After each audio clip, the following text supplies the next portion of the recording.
हरे कृष्ण। जय राधा माधवा कुंज विहारी। जय राधा माधवा कुंज विहारी। गोपी जन वल्लभा गिरिवरदारी।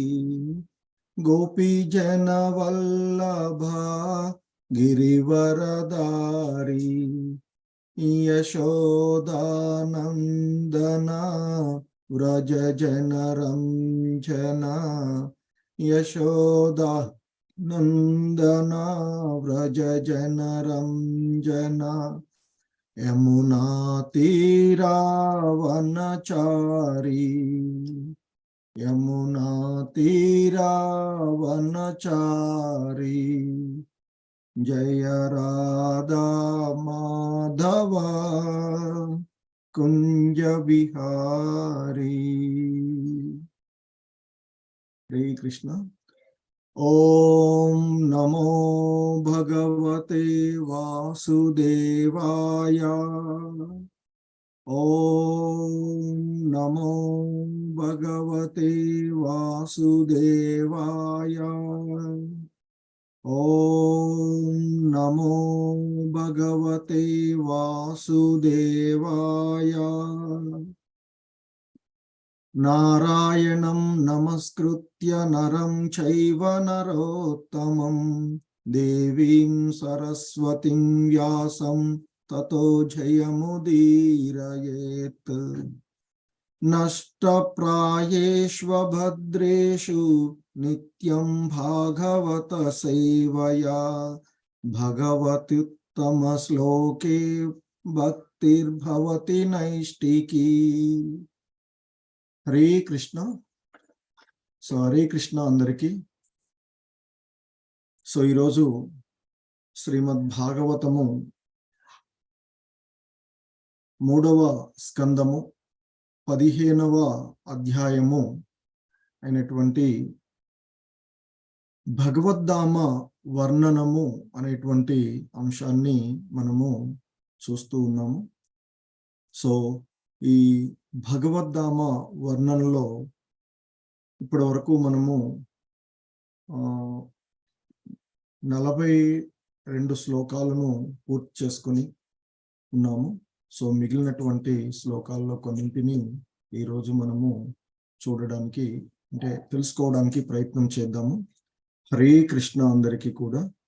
మీ అందరికీ కూడా ఈరోజు ఈ భాగవతం క్లాస్కి ఇస్కాన్ మంగళూరు శ్రీ శ్రీ రాధా గోవింద ఆలయం తరపున అందరికీ కూడా స్వాగతం తెలియచేస్తూ ఉన్నాము.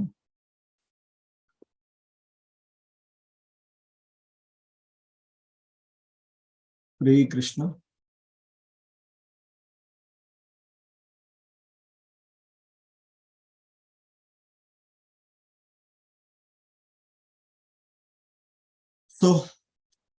మొన్నటి క్లాస్లో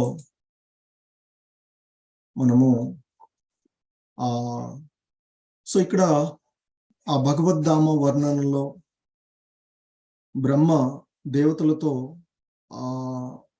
భగవద్ధామాన్ని వైకుంఠ లోకాన్ని గురించి వర్ణిస్తూ చెప్తూ ఉన్నటువంటి అంశాలను చూస్తూ ఉన్నాము. ఒకసారి ఆ సనకాది మునులు ఆ వైకుంఠ లోకంలో నారాయణ దర్శనార్థమై వారు వెళ్తారు. వెళ్ళినటువంటి వారు ఆ యోగమాయ బలం చేత ఆ వైకుంఠ లోకాన్ని చేరుకొని తమ పరభేదాలు లేకుండా 6 ద్వారాలు దాటి 7వ ద్వారం దగ్గరికి వెళ్ళడము. 7వ ద్వారం దగ్గర జయ విజయులు వారిని అడ్డుకోవడము. భగవంతుని దర్శనార్థమై కలిగినటువంటి ఆటంకానికి ఆగ్రహించినటువంటి సనకుడు, సనందనుడు, సనాతనుడు, సనత్ కుమారులు అనేటువంటి 4 కూడాను జయ విజయులను శపించడము. మీరు ఈ వైకుంఠ లోకంలో నివసించుటకు అర్హత లేనటువంటి వారుగా భావించి వారిని జయ విజయులను భౌతిక ప్రపంచంలోకి వారిని పోయే విధంగా శాపము చేయడం జరుగుతుంది. అప్పుడు ఆ జై విజయులు కూడా నారాయణుడి యొక్క భక్తులే అవడం వల్ల వారు చేసినటువంటి తప్పిదాన్ని తెలుసుకొని వారు ఇక ఆ మునులను వేడుకుంటూ ఉంటారు. సో మీరు ఎక్కడికైతే మమ్మల్ని పంపిస్తున్నారో ఆ భౌతిక ప్రపంచంలో కామ క్రోధ లోభాలతో ఉండేటువంటి ఆ మోహానికి గురి అయ్యేటువంటి ప్రదేశానికి మమ్మల్ని వెళ్ళమని శపిస్తూ ఉన్నారు కదా. మరి మేము అక్కడికి వెళ్ళిన తర్వాత మేము మీ యొక్క శాపాన్ని, మేము మీ పట్ల చేసినటువంటి అపరాధానికి మేము శాపాన్ని స్వీకరిస్తూ ఉన్నాము. కాకపోతే ఆ భగవంతుణ్ణి మేము మర్చిపోయే విధంగా ఉండేటువంటి అక్కడికి వెళ్తున్నాం కనుక మాకు ఆ భగవంతుణ్ణి నిరంతరము మర్చిపోని విధంగా మాకు అనుగ్రహించండి అని వాళ్ళు వేడుకోవడం. ఆ సందర్భంలోనే నారాయణుడు ఆ విషయాన్ని తెలుసుకొని తన పరివార సహితంతో లక్ష్మీమాతతో కూడి ఆ 7వ ద్వారం దగ్గరికి రావడము, అక్కడ ఆ శ్యామసుందరుడైనటువంటి ఆ నారాయణ్ణి ఆ మునులు చూడడము, ఆ మునులు చూసినటువంటి ఆ సందర్భంలో ఆ నారాయణుడి యొక్క శ్యామసుందర రూపాన్ని వర్ణిస్తూ ఆ భగవానుడు ఆనందనిధిగా అందరికీ ప్రేమను పంచేటువంటి వాడుగా ఉండేటువంటి ఆ భగవంతుణ్ణి గురించి చెప్తూ ఆయన ఈ లోకాలన్నింటికీ కూడా ఆ మకుటంగా ఉండేటువంటి, అంటే ఉన్నతంగా ఉన్నటువంటి లోకం అని చెప్పేసి, అలాగే ఆయన యొక్క వర్ణనలో ఆ భగవంతుడి యొక్క రూపాన్ని వర్ణిస్తూ విశాలమైనటువంటి పిరుదులపై చుట్టి ఉన్నటువంటి పీత వసనముపై శోభిల్లు మొలనూలుతో అతడు అలంకృతుడై ఉన్నాడు అని, జుంకారము కావించు తుమ్మిదలతో కూడిన వనమాలలను ధరించి ఉన్నాడు అని, ఆ సుందరమగు కర్మలు కంకణ శోభమై ఉండగా ఒక హస్తము దేవదేవుడు తన యొక్క వాహనమైనటువంటి గరుడు భుజం పైన నిలిపి మరొక హస్తంతో కమలమును లీలలుగా తిప్పుచూ ఉన్నాడు అంటూ ఆ బ్రహ్మ వర్ణిస్తూ ఉన్నటువంటి విషయాన్ని. సో ఇంకా ఆ భగవంతుడు, ఆ విధంగా ఉన్నటువంటి భగవంతుడు మెరుపును సైతము తిరస్కరించేటువంటి శోభను ఇమ్మడింప చేసుకున్నటువంటి ఆయన కపోలములతో అతని ముఖమండలము శోభిల్లుతూ ఉన్నది అంటూ చెప్తున్నాడు. అతని యొక్క నాసికలు ఉన్నతంగా ఉండి శిఖరము మణిమయ కిరీటం చేత అలంకృతమై ఉన్నది అని, సుందరమగు కంఠాభరణము ఆ దేవదేవుని ఆ భుజదండముల నడుమ వ్రేలాడుచుండగా కంఠము కౌస్తభ మణితో విరజిల్లుచూ ఉన్నది అంటూ బ్రహ్మ దేవతలతో తెలియచేస్తూ ఉన్నటువంటి అంశం. సో ఇంకా ఆ భగవంతుణ్ణి వర్ణిస్తూ ఆయన చెప్తూ ఉన్నారు. ఆ నారాయణుడి యొక్క అనుపమాన సౌందర్యము భక్తుల మేధస్సు చేత అనేక రెట్లు వృద్ధి కావింపబడుతూ ఉంది.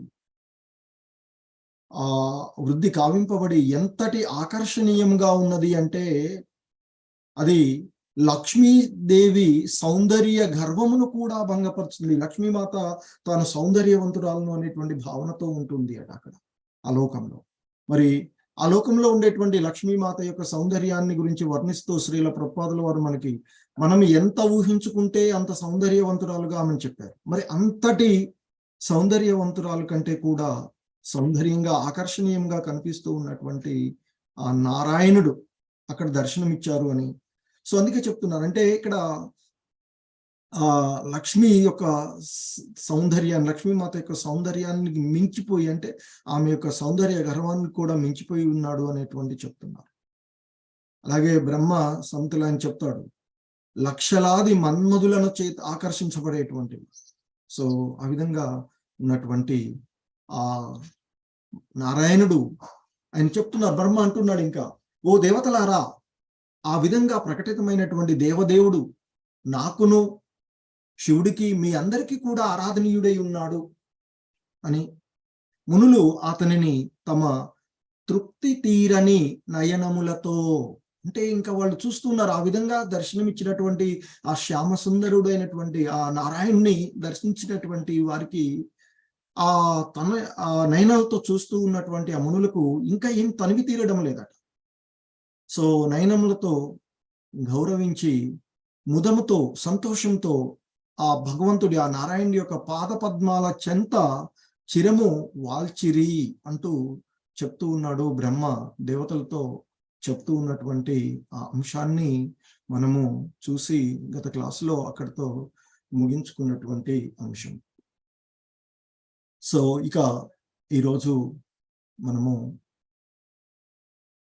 ఈ 43వ శ్లోకంను బ్రహ్మ ఇంకా వర్ణిస్తూ ఉన్నటువంటి నారాయణ యొక్క రూపాల గురించి వర్ణిస్తూ ఉన్నటువంటి, అంటే ఆ మునులు దర్శించుకుంటూ ఉన్నటువంటి రూపాన్ని వర్ణిస్తూ ఉన్నాడు ఇక్కడ మనకి. హరే కృష్ణ. సో 43వ శ్లోకము ఈరోజు మనం చూడబోయేటువంటి తస్యారవింద నయనస్య పదారవిందం కింజల్కమిశ్ర తులసీ మకరందవాయుః అంతర్గత స్వవివరేణ చకార తేషాం సంక్షోభమక్షరజసు శామపి చిత్తతన్వోః. సో ఇక్కడ బ్రహ్మ భగవంతుని ఆ దేవతలతో చెప్తూ ఉన్నటువంటి అంశం. తస్యారవింద నయనస్య పదారవింద. తస్య అంటే అతని యొక్క, ఎవరు మరి? ఆ దేవాది దేవుడైనటువంటి నారాయణ యొక్క. అరవింద నయనస్య, తస్యారవింద నయనస్య. సో అరవింద నయనస్య అంటే కమలలోచనుడగు ఆ భగవానుడు, కమలము వంటి ఆ కన్నులు కలిగినటువంటి కమల నయన, ఇక్కడ తస్యారవింద నయనస్య. సో కమలం వంటి ఆ భగవంతుని యొక్క కళ్ళు ఆ అరవింద నయనస్య అంటే కమలలతో, అంటే కమలాల లోచనుడుగా ఉన్నటువంటి ఆ భగవంతుడు ఇంకా చెప్తున్నారు పదారవింద అంటే ఆయన యొక్క పాద పద్మాల యొక్క కింజల్క. సో అంటే కాలి బొటని వేళ్ళు, మిశ్ర అంటే మిశ్రితమై, అంటే ఆ కాలి బొటని వేలు పైన తులసీ దళాలు, మకరంద అంటే సుగంధము, వాయువు, అంతర్గత ప్రవేశించగా. సో ఆయన చెప్తున్నారు బ్రహ్మాజీ, కింజల్క మిశ్ర తులసీ మకరంద వాయువు. ఇంకా చెప్తున్నారు అంతర్గత స్వవిరేణ చకార తేషాం.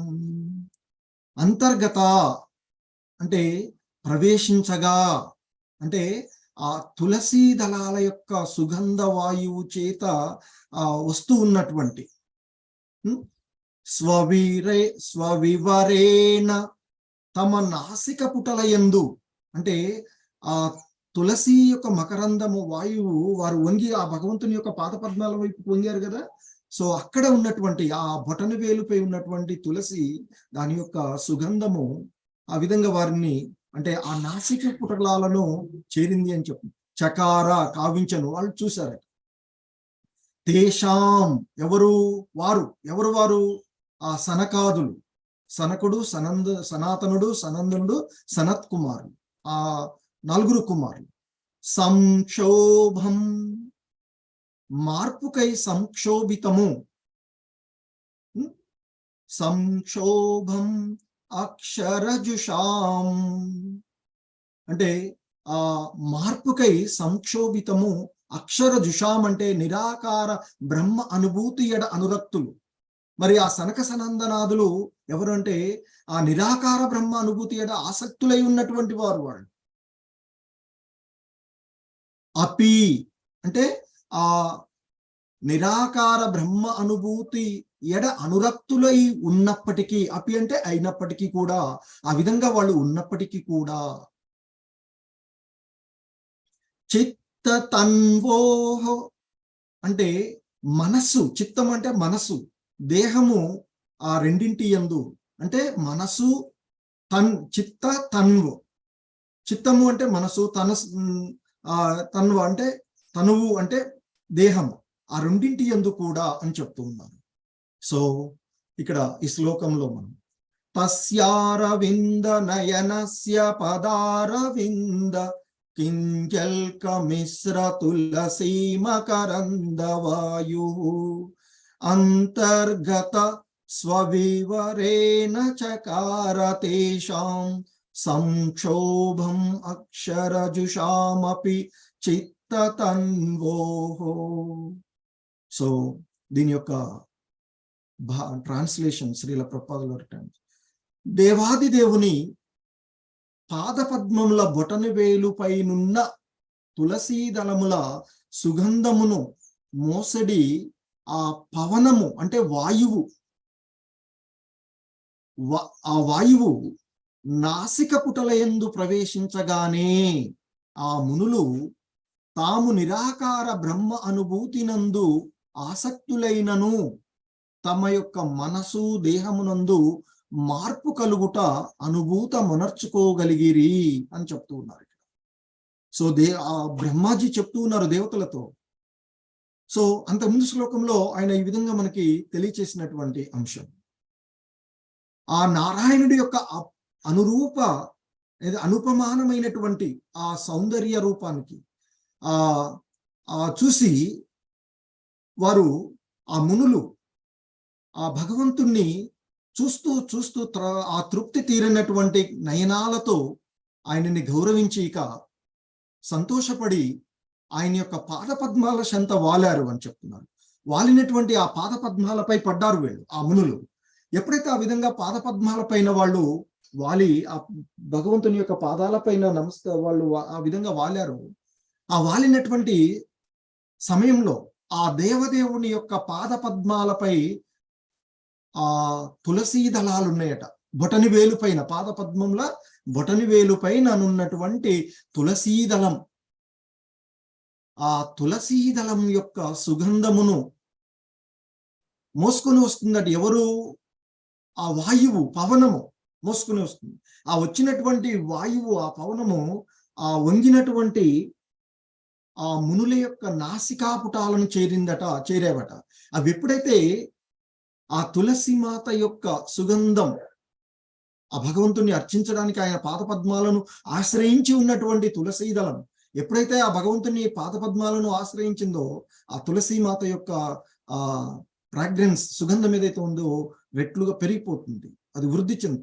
సో ఆ విధంగా ఉన్నటువంటి ఆ తులసి సుగంధము వారి యొక్క నాసికాపుటాలను ప్రవేశించగానే, మరి వాస్తవానికి సనాతనులు సనత్ కుమారులు ఎవరు అంటే వారు నిరాకార బ్రహ్మ అనుభూతిని ఎందు ఆసక్తులై ఉన్నటువంటి వాళ్ళు. వాస్తవానికి అటువంటి వాళ్ళు వాళ్ళ యొక్క ఆ మనసు దేహము ఇక మార్పు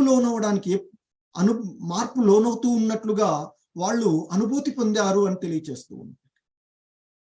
సో వాళ్ళలో కలుగుతున్నటువంటి మార్పుని ఆ సనత్ కుమారులు, ఆ నలుగురు కుమారులు ఎవరైతే ఉన్నారో ఆ బ్రహ్మ యొక్క మానసపుత్రులు, ఈ సృష్టిలోని మొదటి అంటే బ్రహ్మ తర్వాత వచ్చినటువంటి పూర్వీకులుగా ఉన్నటువంటి వాళ్ళు. కానీ కనిపించేది ఎలా? ఒక 5 సంవత్సరాల బాలులాగాను, సో నగ్నంగాను వాళ్ళు సంచరిస్తూ ఉండేటువంటి కుమారులు అంటే 5-6 సంవత్సరాల పిల్లల్ని మనం కుమారి అని పిలుస్తుంటూ ఉంటాం కదా. సో ఆ విధంగా చిన్న పిల్లలు ఉన్నటువంటి వాళ్ళు వాస్తవానికి ఎవరు? నిరాకార బ్రహ్మ ఆ యొక్క అనుభూతి యందు ఆసక్తులై ఉన్నటువంటి, అనురక్తులై ఉన్నటువంటి వాళ్ళు. కానీ ఎప్పుడైతే ఆ భగవంతుని యొక్క దర్శనం, సో అంతకుముందు బ్రహ్మ ఎంత చక్కగా వర్ణించారు, ఆయన యొక్క ముఖ అరవింద దర్శనము, ఆయన యొక్క చిరునవ్వు, ఆయన యొక్క చూపులు, స్పర్శ వారి హృదయాన్ని తాకింది అనేటువంటి దానికి ఇక్కడ నిదర్శనం. అంతకుముందు చెప్పారు కదా. సో ఇక్కడ అది, సో దేహం నందు మార్పులు కలగడాన్ని వాళ్ళు అనుభూతమర్చుకోగలిగారట. సో దీన్ని ఇక్కడ శ్రీల ప్రభుపాదుల వారు మనకి తెలియచేస్తూ ఉన్నటువంటి అంశం, భాష్యం శ్రీల ప్రభుపాదులు. సో ఓం అజ్ఞానతిమిరాంధస్య జ్ఞానాంజనశలాకయా చక్షుర్మిలితం యేన తస్మై శ్రీ గురవే నమః. నమో ఓం విష్ణుపాదాయ కృష్ణప్రేష్టాయ భూతలే శ్రీమతే భక్తివేదాంత స్వామి ఇతి నామినే. నమస్తే సారస్వతీ దేవే గౌరవాణి ప్రచారిణే నిర్విశేష శూన్యవాది పాశ్చాత్య దేశతారిణి. జయ శ్రీకృష్ణ చైతన్య ప్రభు నిత్యానంద శ్రీ అద్వైత గదాధర శ్రీవాసాధి గౌర భక్త బృంద. హరే కృష్ణ. సో జగద్గురు శ్రీల ప్రభుపాద్ కి జై. సో ఇక ఆ శ్రీల ప్రభుపాదుల వారి యొక్క భాష్యము వారు ఈ విధంగా మనకి తెలియచేస్తూ ఉన్నటువంటిది. సనకాది మునులు నిరాకారవాదులైనట్లుగా, అంటే సాయుజ్య ముక్తిని కోరుకునేటువంటి అద్వైతవాదులుగా ఈ శ్లోకము గోచరించుచున్నది. అంటే వాళ్ళు నిరాకార బ్రహ్మానుభూతి యందు అనురక్తులై ఉన్నది అని చెప్తున్నారు కదా. సో కాబట్టి ఈ విధంగా ఆ సనకాది మునులు ఎవరైతే ఉన్నారో ఆ సనకాది మునులు నిరాకారవాదులు అన్నట్లుగా ఇక్కడ గోచరిస్తూ ఉన్నది అని చెప్తున్నారు. కానీ ఆ నారాయణుడి యొక్క రూప లక్షణములను గాంచినంతనే వారి మనసులు మారిపోయెను అని చెప్తున్నారు. సో వాస్తవానికి వాళ్ళు అంతకుముందు నిరాకార బ్రహ్మవాదులుగా ఉన్నటువంటి వారు. మరి అటువంటి ఆ నిరాకార బ్రహ్మవాదులుగా ఉన్నటువంటి వారు ఆ నారాయణుడి యొక్క దివ్య మంగళ స్వరూపుడు, ఆనందమయుడు అయినటువంటి ఆయన యొక్క రూప లక్షణాలను గాంచగానే, చూడగానే వారి యొక్క మనసులు మారిపోయాయట. అనగా భగవానునితో ఐక్యమందుట యందు దివ్యానందము అనుభవించు నిరాకారవాది ఆ దేవదేవుని దివ్య సుందర లక్షణాలను గాంచినప్పుడు పరాజితుడు కాగలడు అనేటువంటి అంశం చెప్తున్నారు. సో ఇక్కడ అంటే ఆ నిరాకారవాది, సాకారవాది అంటే ఆ భగవంతుని యొక్క దివ్యమంగళ స్వరూపాన్నే ఆరాధించేటువంటి వారు ఉన్నతుడు అని భగవద్గీతలో మనకి 12వ అధ్యాయంలో చెప్తారు. భగవంతుడు అర్జునుడు అడుగుతాడు 12వ అధ్యాయం భక్తి యోగంలో, ఆ నిరాకార బ్రహ్మ తత్వంలో నిమగ్నమై ఉండేటువంటి వాళ్ళు నీ యొక్క సాకార రూపంనే, హరే కృష్ణ, సాకార రూపంనే అర్చించేటువంటి ఇరువురిలో ఎవరు యోగ పరిపూర్ణులు అని నీ యొక్క ఇది అని అడుగుతాడు కృష్ణ భగవాన్ అడుగుతాడు అర్జునుడు. దానికి కృష్ణుడు చెప్తాడు, ఓ అర్జున, నా సాకార రూపమునపైనే, అంటే నిత్యము ఆ కృష్ణ భక్తి భావనలో ఉండేటువంటి వారే యోగ పరిపూర్ణులు అని నా అభిప్రాయం అని చెప్తారు. దానికి ఇక ఆయన ఏ విధంగా ఆ భక్తిలో ఉన్నతమైన స్థితికి వస్తారు, ఏ విధంగా ఉంటారు, శుద్ధ భక్తుల లక్షణాలు అన్ని కూడా భక్తి యోగాల్లో తెలియచేసినటువంటిది. సో మరి ఇక్కడ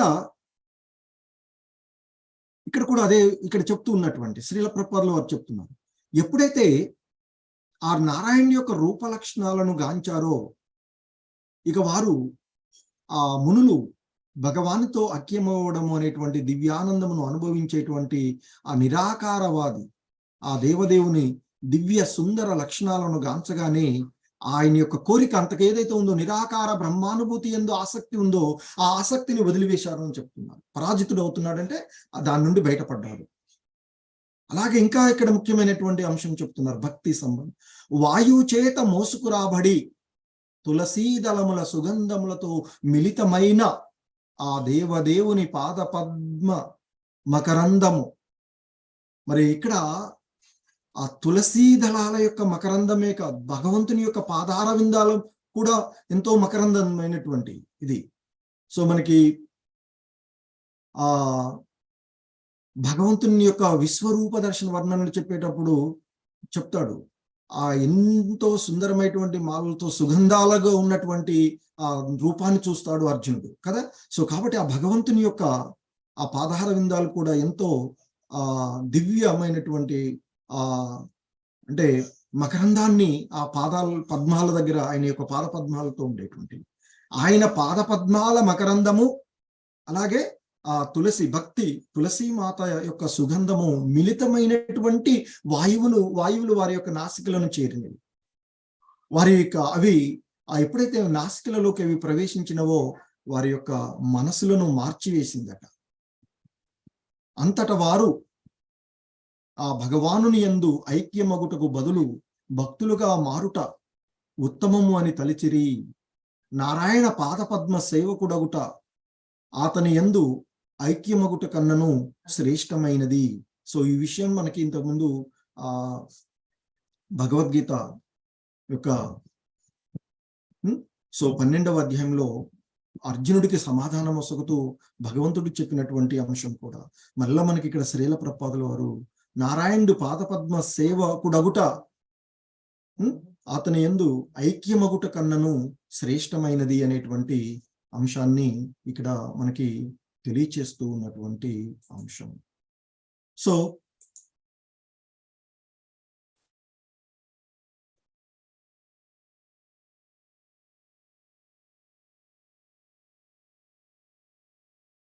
హరే కృష్ణ.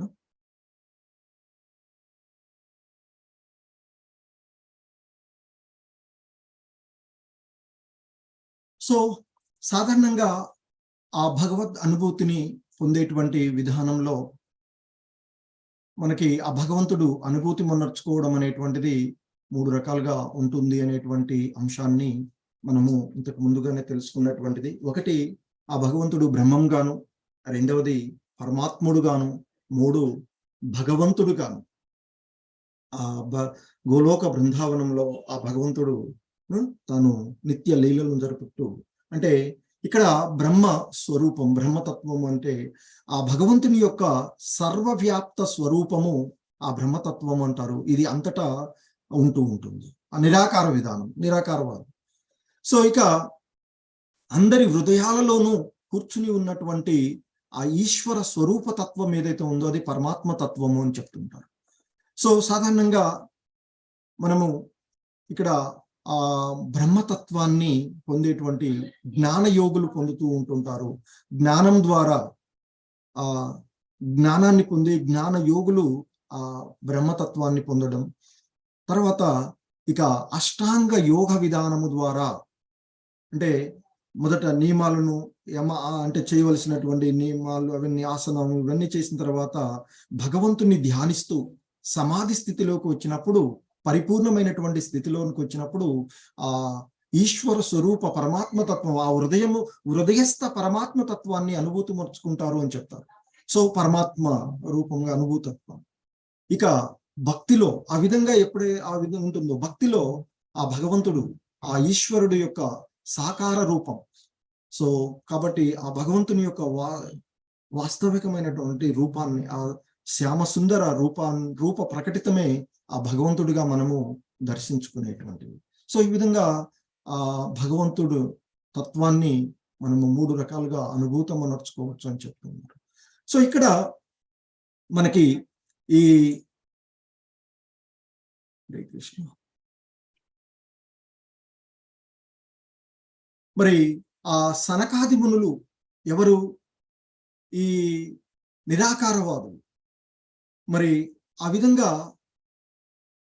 ఉన్నటువంటి నిరాకారవాదులు అంటే ఆ బ్రహ్మానుభూతిని పొందడానికి అనురక్తులై ఉన్నటువంటి వారు తమ మనసు దేహమునందు కలిగినటువంటి మార్పులు, ఆ భగవంతుడి ఎడ కలిగినటువంటి మార్పులు, అంటే వారిలో కలుగుతూ ఉన్నటువంటి ఆ భక్తిని వారు ఇక అంటే ఆ భగవాన్ని దర్శనం ద్వారా ఏదైతే సాయుధ్య ముక్తి అనుకున్నారో దానిని వారు జయించారు. అంటే దానిని వదిలివేసి ఆ భగవంతుని యొక్క భక్తులు అవడానికి వారు ఉత్తమము అనేటువంటి, శ్రేష్టమైనది అనేటువంటి విషయాన్ని వారు తెలుసుకున్నట్లుగా ఇక్కడ మనకి తెలియచేస్తూ ఉన్నటువంటి అంశం. సో మనకి ఇంకా మరొక శ్లోకం ఆ విధంగా చెప్పిన తర్వాత చూస్తూ ఉన్నట్లయితే 44వ శ్లోకం. హరే కృష్ణ. తేవా అముష్య వదనా సీత పద్మకోశ ముద్విక్ష్య సునంద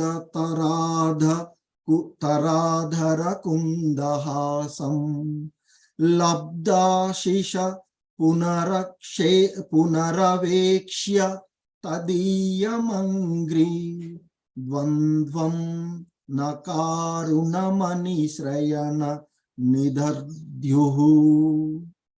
సో ఇక్కడ ఆయన తేవా అముష్య వదనాసిత పద్మకోశం అంటే ఇక్కడ చెప్తున్నారు. తే అంటే ఎవరు? వారు. వారు? ఆ మునులు. వై అంటే నిక్కముగా, ఖచ్చితంగా. అముష్య అంటే ఆ భగవానుని యొక్క, అముష్య అంటే ఆ భగవానుడు, ఆ నారాయణుడి యొక్క. వదనము అంటే ముఖము, ఆ ముఖం, ఆ భగవంతుని యొక్క ముఖము, వదనం ఏదైతే ఉందో, వదనాసిత, అసిత అంటే నీలవర్ణము, పద్మకోశం అంటే నీలవర్ణము, ఆ పద్మం అంటే పద్మము, కోశం అంతర్భాగము, కోశం అంటే ఆ అంతర్భాగం. ఉదిక్ష్య అంటే ఆ గాంచిన పిమ్మట అంటే ఆ భగవంతుని యొక్క నీలవర్ణాన్ని కలిగినటువంటి ఆ ముఖాన్ని యొక్క అంతర్భాగాన్ని వాళ్ళు గావించిన పిమ్మట సుందరతర, పరమ సుందరమైనటువంటి. సో అధరాలంటే పెదములు, కుంద అంటే మల్లె పువ్వు వలె, కుందము వలె అంటే మల్లె పువ్వుల వలె. హాసం అంటే ఆ దరహాసం, ఆ నవ్వు, ఆ దరహాసంగా ఉన్నటువంటి. లబ్ధ అంటే సాధించి లేదా పొంది. లబ్ధాసిత అన్నారు ఇక్కడ, అంటే పొంది. ఆశిష అంటే జీవిత లక్ష్యమును మరలా. అవేక్ష్య క్రిందకు చూచుచు. తదీయం అంటే ఆతని, ఎవరు? ఆ భగవంతుని, ఆ నారాయణ్ణి. అంగ్రిద్వంద్వం పాద పద్మయుగపు, ఆ రెండు పాదాల యుగం, పద్మయుగం అంటున్నారు. సో నక అంటే నకములు. అరుణ అంటే ఎర్రని, మణి మనుల వలె. శ్రయణం ఆశ్రయము. నిదద్యుహు ధ్యానించిరి అని చెప్తూ ఉన్నారు.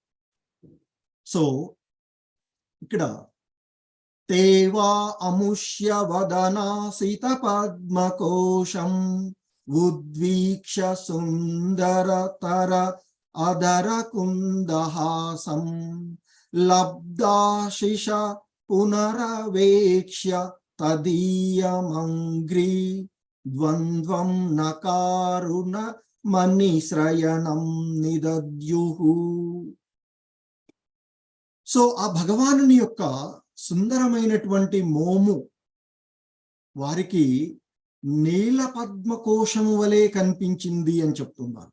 ఆ ముఖం ఏదైతే ఉందో, ఆ భగవానుని యొక్క సుందరమైనటువంటి ఆ ముఖము ఆ మునులకు నీల పద్మకోశము వలె కనిపించను అని చెప్తున్నాడు బ్రహ్మ దేవతలతో. ఇక ఆ దేవదేవుని యొక్క దరహాసము విరసిన మల్లె పువ్వు వలె గోచరించుచున్నది అని చెప్తున్నారు ఇక్కడ. సో అక్కడ దరకుందహాసం అని చెప్తున్నారు. సుందర దరకుందరహాసం అని చెప్తున్నారు. సో అంటే ఆ భగవంతుని యొక్క పెదవుల నుండి వచ్చినటువంటి ఆ దరహాసం ఏదైతే ఉందో అది విరిసినటువంటి మల్లె పువ్వులాగా ఉంది అనేటువంటి చెప్తున్నారు. ఇంకా ఆ రీతి భగవానుని ముఖార విందమును గాంచిన మునులు మిగుల సంతృప్తులైరి. సో అంతకుముందు వారి యొక్క హృదయాలలో ఆ బ్రహ్మతత్వంలో ఉన్నటువంటి, కాబట్టి ఆ నయనంలో వాళ్ళు ఇంకా తృప్తి కలగలే. ఎప్పుడైతే వారిలో భక్తి, ఆ నిరాకార తత్వాన్ని వదిలివేశారో, భక్తి భావనలో వారు వచ్చేసారో, అంటే ఆ నిరాకార బ్రహ్మతత్వాన్ని తత్వం నుండి బయటపడి అప్పుడు ఇక వారు ఆ భగవంతుని యొక్క సుందరమైనటువంటి మోహము వారికి నీల పద్మకోశము వలె కనిపించిందట. ఆ దేవదేవుని యొక్క దరహాసము విరిసిన మల్లె పువ్వుల వలె గోచరించిందట. ఆ రీతి అంటే ఆ విధంగా ఆ భగవానుని వాళ్ళు దర్శించుకుని, ఆ విధంగా ఆ భగవానుని యొక్క ముఖార విందమును గాంచి, భక్తి భావనతో గాంచారు. ఇప్పుడు గాంచి మునులు మిగుల సంతృప్తులైరి, ఇంకను వీక్షింపగోరుచు వారు అరుణమనులను బోలిన, అంటే ఎర్రని మనులు ఉంటాయి కదా, సో ఆ ఎరుపు రంగులో ఉండేటువంటి మనులను బోలినటువంటి ఆ భగవంతుని యొక్క పాద పద్మ నఖములను గాంచారు అని చెప్తుంది. ఆ విధంగా నారాయణ్ణి దివ్య దేహమును మరలా మరలా గాంచుచు వారు అంత్యమున అతని దివ్య రూపమును ధ్యానించగలిగిరి. ఆ భగవంతుని యొక్క దివ్య రూపాన్ని ధ్యానించడం మొదలుపెట్టారట ఆ సనక, సనాతనుడు, సనందనుడు, సనత్ కుమారులు అనేటువంటి ఆ నలుగురు కుమారులు, ఆ సనకాది మునులు ఆ భగవంతుణ్ణి ధ్యానించడం మొదలుపెట్టారు అని చెప్తున్నారు. అయితే ఇక్కడ వాస్తవానికి ఈ మునులు ఎవరైతే ఉన్నారో, ఈ కుమారులు, నలుగురు కుమారులుగా ఉన్నట్టు సనకాది మునులు ఎవరైతే ఉన్నారో వారు ఆ బ్రహ్మతత్వ అనుభూతి కోసం, బ్రహ్మతత్వం ఉన్నటువంటి అనుభూతి కోసం ఉన్నటువంటి వారు ఇక్కడ మనకి ఆ విధమైనటువంటి నిరాకార బ్రహ్మానుభూతి యందు అనురక్తులైనటువంటి వారు. సో ఆ విధంగా ఉన్నటువంటి వారు, ఇంతకుముందు మనం చెప్పాము, ఆ నిరాకార బ్రహ్మ యొక్క సాధ్యం అంటే వారి యొక్క ముక్తి ఏ విధంగా ఉంటుంది అంటే ఆ నిరాకారవాదులది సాయుధ్య ముక్తి అని చెప్తూ ఉంటుంటారు. అంటే ఆ భగవంతునిలో ఐక్యం అవ్వడము వారి యొక్క అంతిమ కోరికగా ఉంటుంది. సో ఇక్కడ అది ఇక్కడ మనకి ఇచ్చారు శ్రీల ప్రభుపాదుల వారి భాష, ఆ సనకాది మునులు నిరాకారవాదులైనట్లుగాను. సో కాబట్టి వారు ఆ సాయుధ్య ముక్తిని కోరుకునేటువంటి విధానంలో ఉన్నటువంటి, కానీ మనకి శ్రీల రూప గోస్వాముల వారి యొక్క భక్తి రసామృతము ప్రథమ విభాగము చూడమని చెప్పాను మీకు గత క్లాసులో. సో వారు ఆ శుద్ధ భక్తియుక్త సేవ యొక్క సామాన్య లక్షణములు అంటూ చెప్తారు. దాన్ని చెప్తూ శ్రీమద్ భాగవతంలోనే ఈ మనకి ముందు వచ్చేటువంటి 3వ స్కందంలో 29వ అధ్యాయంలో 12 నుండి 14 వరకు శ్లోకాలలో ఆ కపిల భగవానుడు తన తల్లికి ఉపదేశం చేస్తూ ఉన్నటువంటి సందర్భాల్లో ఆయన ఈ విధంగా అంటారట, తల్లి, శుద్ధ భక్తులైనటువంటి వారు ఐహిక భోగములను గాని తార్కిక జ్ఞానమును కాని కోరుకోరు, వారి మనస్సు నిరంతరము నా సేవ మీదనే లగ్నమయ్యుండును అని చెప్తున్నారు. సో ఇక్కడ కూడా ఆ సనకాదిమునులు ఆ భగవంతుణ్ణి ధ్యానించి ఆ విధంగా ఉన్నటువంటి, సో నా సేవ యందు నిమగ్నమవుట కొరకు ఆ విధంగా సేవలో నిమగ్నమై ఉండడం తప్ప మరి దేని యందును వారు ఎన్నడూను ఆసక్తి చూపరు నా యొక్క శుద్ధ భక్తులు అంటూ ఆ కపిల భగవానుడు తన తల్లితో చెప్పినటువంటి సందర్భాల్లో చెప్తూ ఉంటారు. అలాగే ఇక ఆయన చెప్తారు, వాళ్ళు నా యొక్క భక్తులు, నా యొక్క శుద్ధ భక్తులు చివరికి నా పరమపదములో నాతో సాయుధ్యము అనుభవించవలనటువంటి కోరికను కూడా వారు కోరుకోరు అని చెప్తారు శుద్ధ భక్తులు. కానీ ఆ బ్రహ్మవాదులు కానివ్వండి, అష్టాంగ యోగ విధానాల్లో కానీ అది ఆయన యొక్క తత్వాన్ని అనుభూతి పొందడంలోకి చూసేటువంటిది. అయితే ఇక్కడ సాధారణంగా మనకి ఆ రూప గోస్వాముల వారు వివిధ శాస్త్రాల ద్వారా తీసుకున్నటువంటి విషయాలను అనుసరించి 5 రకాలైనటువంటి ముక్తులు మనకి అక్కడ ఆయన తెలియచేసినటువంటి సాయుధ్య ముక్తి, సాలోక్య, సారూప్య, సారిష్ట్య, సామీప్య అనేటువంటి 5 రకాలైనటువంటి ముక్తుల గురించి చెప్తారు మనకి అక్కడ ఆయన చెప్తూ, శుద్ధ భక్తులు ఐహికమైనటువంటి ఇంద్రియ సుఖములను నిరాకరించుటే గాక ఈ విధంగా ఇప్పుడు తెలిపినటువంటి 5 రకాలైనటువంటి ముక్తులలో దేనిని కూడా కోరుకోరు అని చెప్తారు. సో ఇక్కడ కూడా ఆ భక్తి భావన వారిలో రాగానే ఇక వారి ఆ నిరాకార బ్రహ్మానుభూతి ఉన్నటువంటి ఆసక్తి ఏదైతే ఉందో దాని నుండి వారు ఆ భగవంతుని శ్యామసుందర రూపాన్ని దర్శించుకోగానే పరాజితులయ్యారు అని చెప్పారు. అంటే దాన్ని వదిలివేశారు అని చెప్తుంది ఇక్కడ. సో అది శుద్ధ భక్తుల యొక్క లక్షణాలు అంటూ ఆయన చెప్తూ ఉంటుంటారు. సో ఆ విధంగా ఆ శుద్ధ భక్తులు ఈ భగవంతుని సేవ తప్ప మరేది కూడా కోరుకోరు. సో ఇక్కడ కూడా ఆ సనకాది మునులు వారు ఏదైతే ఆ నిరాకార బ్రహ్మతత్వాన్ని అనుభూతి పొందడానికి ప్రయత్నించారో దాని నుండి వాళ్ళు బయటపడి ఆ భగవంతుని యొక్క భక్తియుతమైనటువంటి సేవలో ఆ భగవంతుని పాదపద్మాలను చూసి గాంచి ఇక ఆ నారాయణుడి యొక్క దివ్య దేహమును మరలా గాంచుచు అంత్యమున అతని రూపంను ధ్యానించడం, ఆ భగవంతుని అంటే సాకారవాదులుగా మారారు. ఇప్పుడు నిరాకారవాది ఎవరైతే ఉన్నారో వారు ఇప్పుడు సాకారవాదులుగా. సో అంతకుముందు కూడా భగవంతుడు మనకి చెప్పేటువంటి ఈ అన్ని మార్గాలు కూడా అంత్యముగా నన్ను చేరుకోవడానికే అని చెప్తారు మనకి భగవద్గీతలో. అర్జునుడితో చెప్తారు కృష్ణ భగవానుల వారు. సో కాబట్టి అన్ని రకాలైనటువంటి మనకి అందుకే భగవంతుడు భగవద్గీతలో కర్మయోగాలను బోధిస్తారు. కర్మయోగం ద్వారా అంటే నిష్కామ కర్మలను ఆచరించడం ద్వారా ఆత్మానుభూతిని పొందగలుగుతారు అని చెప్పారు. ఆత్మతత్వాన్ని తెలుసుకోగలుగుతారు. ఆత్మ అంటే ఏమిటి, పరమాత్మ అంటే ఏమిటి, వారికి మధ్య ఉండేటువంటి భేదము తెలుస్తూ ఉంటుంది. ఇక అందులోనే మనకి 6వ అధ్యాయంలో అష్టాంగ యోగ విధానాన్ని చెప్పారు. ఆ అష్టాంగ యోగ విధానం ద్వారా పరమాత్మ అనుభూతిని పొందుతూ ఉంటారు. యోగ విధానం. సో ఇక కానీ ఈ అంటే ఇక్కడ జ్ఞాన మార్గంలోనేమో మనకి వారు ఆ బ్రహ్మానుభూతిని పొందుతారు అనేటువంటి అంశం. సో జ్ఞాన యోగాల ద్వారా. మరి ఇక్కడ భక్తి యోగము ద్వారా ఆ భగవంతుని యొక్క సేవలో నిమగ్నమై ఉండి నిరంతరం కూడా ఆ భగవంతుని యొక్క గోలోక బృందావనాన్ని చేరుకునేటువంటి అవకాశము భక్తి మార్గం ద్వారా వస్తుంది. సో చివరి అన్ని మార్గాల యొక్క అంతిమ గమ్యం అన్నిటి ద్వారా చివరకు భక్తి యోగాన్ని చేరుకోవడం నిచ్చెన వంటివి అని చెప్తూ ఉంటారు. సో ఆ విధంగా ఉన్నటువంటి వాటిలో అలాగే మనకి సో ఆ శుద్ధ భక్తుల యొక్క లక్షణాలను రూప గోస్వాముల వారు మనకి దాంట్లో తెలియచేస్తారు. 6 ప్రధానమైనటువంటి లక్షణాలను వారు శుద్ధ భక్తుల యొక్క లక్షణాలను పేర్కొంటారు.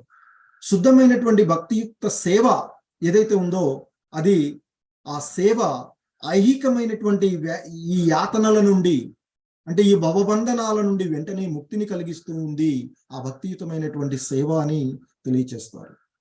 అలాగే శుద్ధమైనటువంటి భక్తియుక్త సేవ ఏదైతే ఉందో ఒకటి శుద్ధ భక్తియుక్తమైనటువంటి సేవ ఈ ఐహికమైనటువంటి యాతనల నుండి ఈ భౌతికమైనటువంటి యాతనలన్నింటినీ కూడా అంటే ఈ భవబంధనాల నుండి అంటే వెంటనే విముక్తిని కలిగజేస్తుంది. ఆ బంధనాలన్నింటినీ కూడా తొలగించి ఆ భగవంతుని ఆనందమయంగా ఉండేటువంటి జీవుడి యొక్క లక్షణం ఏంటి అంటే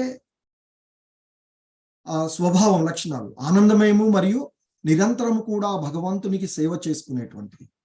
సో ఆ భగవంతుని సేవ చేయడం అనేటువంటిది జీవుడి యొక్క లక్ష్యం.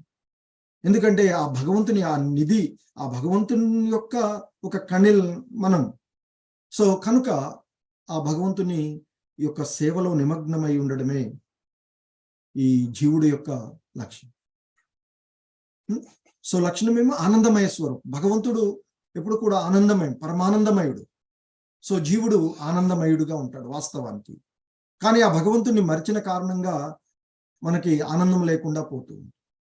ఈ భౌతిక ప్రపంచంలో ఈ కోరికల వెంట ఇంద్రియాల తృప్తి పొందాలి అనేటువంటి భావన వలన భగవంతుడిని మర్చిపోయిన కారణంగా దుఃఖాలకు గురవడం జరుగుతూ ఉంటుంది. ఇంకా చెప్తున్నారు రెండవ లక్షణం. మొదటి లక్షణము ఈ ఐహిక యాతనలన్నిటి నుండి కూడా బయటపడవేస్తుంది అని చెప్తారు. ఇక రెండవది ఆ శుద్ధ భక్తియుతమైనటువంటి సేవ సమస్త శుభములకు ప్రారంభము. సో అది ఇక సమస్తమైనటువంటి శుభాలు అక్కడి నుంచే ప్రారంభం అవుతాయి. ఆ శుద్ధ భక్తి కలిగినప్పటి నుండి ప్రారంభం అవుతూ ఉంటాయని చెప్తుంటారు.